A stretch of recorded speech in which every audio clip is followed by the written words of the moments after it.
Thanks for joining me here, James. So I get asked a lot by homeowners, what are some of the things that they can do that'll help their trees live longer, look better, and just be more healthy and more sustainable? So I think first off, the best thing you can do is have a certified arborist come out and assess your trees to make sure that they are in good condition to start with. Because if they're not, you're not going to get them or keep them healthy. So making sure they are healthy is the best approach. First off, but some things that they can do is proper irrigation practices. Really pay attention to the landscape as a whole, as opposed to just watering for the grass or this plant or that plant. So that means watering deeply and infrequently. So the way people are watering their landscapes has an effect on the trees. Yes, 100%. And I think a lot of people don't realize that, when they water their grass 3 or 4 days a week, that they're watering their trees too. Trees don't need water that much? Trees do not need water that much. Trees really need to be watered, as needed. They're deeply and infrequently, and it's kind of a broad term, but we want to try to mimic rainfall cycles and just really get that ground wet, and then let it dry out, and then let it get wet, let it dry out. So can we train our landscapes to kind of be a little more drought tolerant, and that helps the trees? Yeah, you definitely can do that. So whenever you start to water that way, what happens is that the grass, instead of always having that top few inches of soil wet to where those roots are just going to stay there, if you water less frequently, it's going to have to search for water. So the roots will actually go deeper, and you'll get more soil utilization. That's great. We talked about watering. What are some of the things that customers should be on the lookout for their trees, things that might be an indicator of a problem that might suggest that, hey, maybe this tree's not as sustainable as I want it to be? Well, obviously, sudden changes in the tree. A lot of initial stress factors that you'll see on a tree that might be declining or experiencing some kind of stress factor is going to be things like early leaf drop. A big one would be discoloration in the leaves, something that we call chlorosis, which is yellowing of the leaves, maybe an indicator that the tree is not pulling up the nutrients that it needs to, or there's some kind of a pH balance that's off. Wounds or things like that on the trunk, broken branches, things like that might indicate the tree is declining. Sticky sap all over the tree, chewing damage on the foliage, exit holes from insects on the bark. Yep, 100. Bark falling off. So there's a lot of things, and if they're seeing these things, what's the best thing to do? Well, the best thing to do is, call TreeNewal and have a certified arborist come out to tell you exactly what's going on and how can we fix it, Right. I think that everything you just mentioned are things that are usually treatable, and it doesn't mean the tree is doomed. So what kind of conditions lead to something like that happening to the tree? Well, I would say that, one of the biggest stress factors is definitely construction damage or improperly planted trees. And that leads a lot of times to those secondary invaders. But here in Texas, one of the biggest factors we're going to have is just weather. We don't have very consistent weather patterns. And, some years we have these super wet springs. And then other years we have not so wet springs. And then we have crazy freeze that happens. No one knew it was going to happen. And then we go through these droughts. So weather is definitely a big factor in that. So how can I insulate my trees from those kinds of stresses? What would you suggest? I would suggest the best thing to do for the tree to try to be proactive against those is keeping it healthy. Getting it on a fertilization program. Sometimes like wrapping the tree might help, but I think keeping it healthier or healthy is the best way to go about doing that. What about soil quality? Soil quality has a lot to do with it. I mean, if we're adding these things to the soil that are going to enhance the soil so the tree can have what it needs to be able to get through those, the more energy the tree has, the better it's going to recover from those stress factors. Okay. So earlier you were talking about the way people irrigate their lawns having a big effect on the health of the trees. What about the way they treat their lawns for problems that occur with the grass? Does that also influence the tree? Yes, it does. So big thing that we see a lot of is people using weed and feeds. And so a lot of times those weed and feeds, even in the fine print, will say do not apply underneath the root zone of desired trees because they have very soil mobile herbicides that can burn the roots of trees, or trees can pull up systemically. And a lot of times that problem occurs over years. And so, definitely what you do to your yard can affect your trees. What about certain landscape companies? Have there instances of them applying herbicides that affect the trees, or is it mostly just the homeowners? I would say it's all around the board. Landscape companies do it too. I've personally seen that, it's not as bad as when I first started, but I still see it happen all the time on bigger lots. Whenever it's like a big field and they're putting out just a broad spectrum herbicide, that's where I see it mostly from the landscape companies. But it's definitely homeowners and landscape companies. Right. I think with a lot of these landscape companies, it's easy to misapply the products. They are effective at such low rates. If you mismeasure by a small amount, you might effectively double the rate. Also, they can be difficult to apply uniformly to a two-dimensional surface like a lawn. And they look at the lawn and it's shadier under the tree, and so the grass is thinner, so there's more weeds there. And they don't want to get a call back from their customer saying, hey, you left all these weeds under my tree, so you might get a little extra herbicide applied under the tree, but you're pointing out that could be pretty bad for the tree. Oh, yeah, 100% it can be. And I don't think it only goes with herbicides too, but a lot of times, their goal is to try to, be as quick and as cheap as possible when they're out there. So they'll try to make a one mix fits all. And I think especially with trees, you can't do that, because they're a lot more complex and have, these moving parts that, need to have a lot of times specific treatment programs for them. So what kind of signs might I see on a tree that would suggest that I've got some kind of herbicide damage? One of the biggest signs that we see is either stunted or deformed foliage. So a lot of times, the way that I describe it is it almost looks like the tree just can't push the energy out, right? We'll have a lot of dead tips and a lot of just little itty-bitty tiny growths that are coming off of the trunk or the branches and not really to the outside of the tree.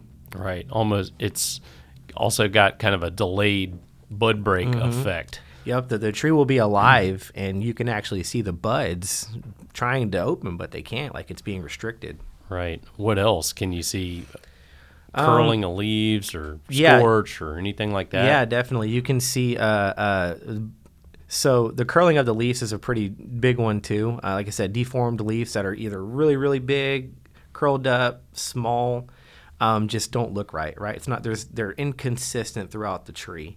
And then, definitely scorch. Sometimes, with certain herbicides, it actually burns the roots and it inhibits the tree from being able to pull up moisture that it needs in droughts and things like that. Yeah. So I guess the big picture that I'm getting is that how you manage your landscape, you've got to look at it as a whole ecosystem and look at it holistically, and how you're managing one part of the landscape is going to affect other parts, and there can be a lot of overlap there.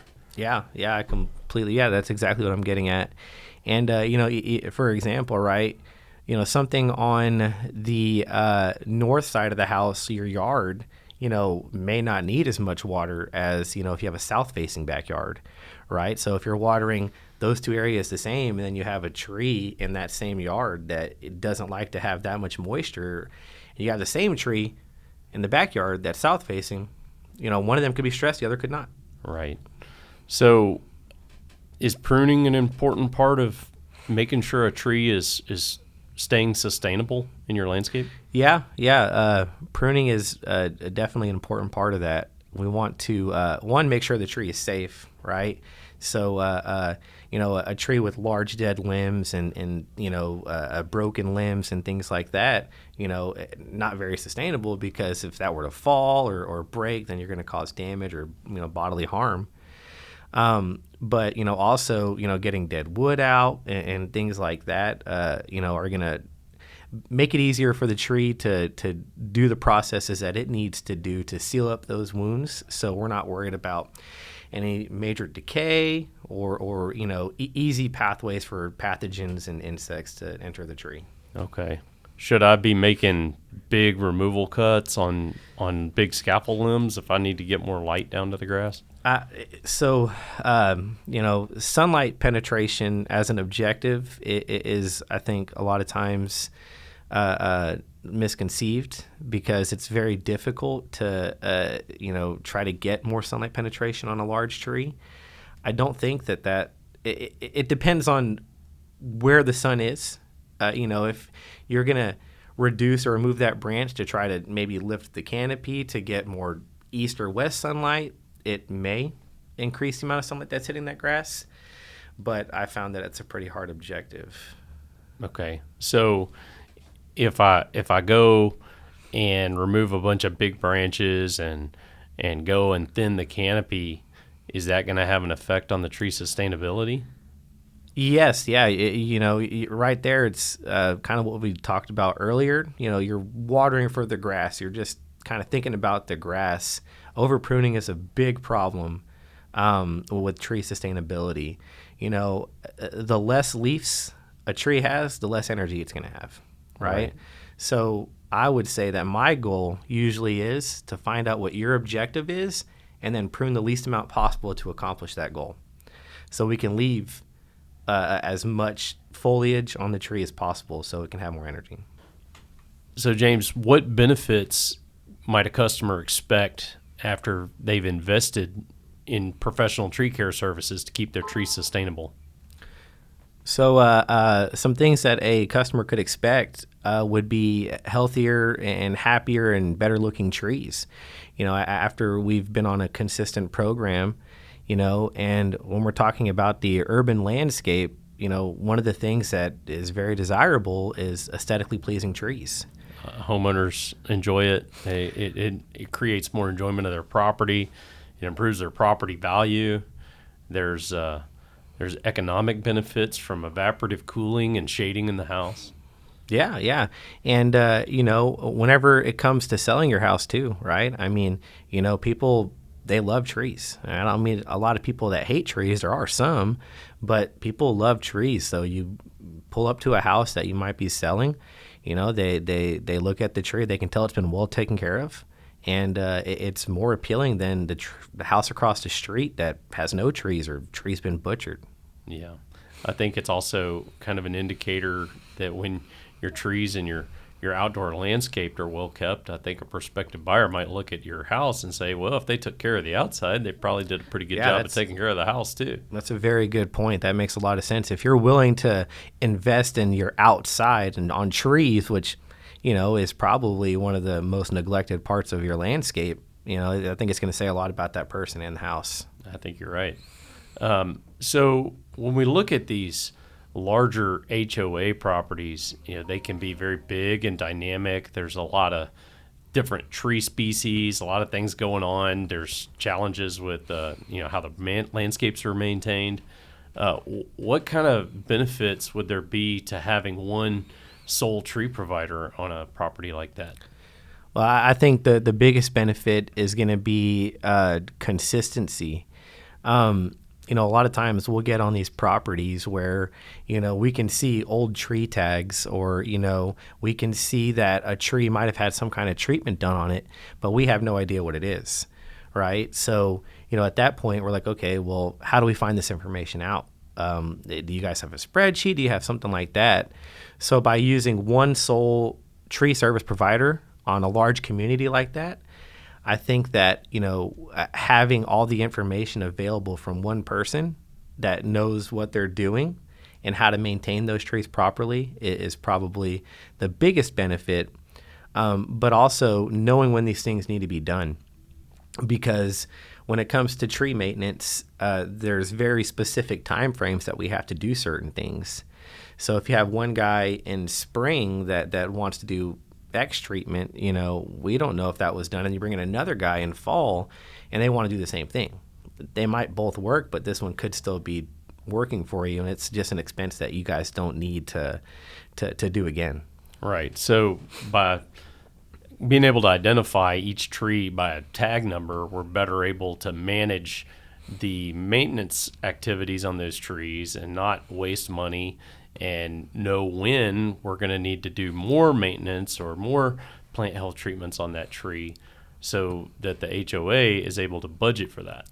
Yeah, exactly. We can, create some kind of spreadsheet or, plan for future work, because most of these products we use are very, we know how long they last.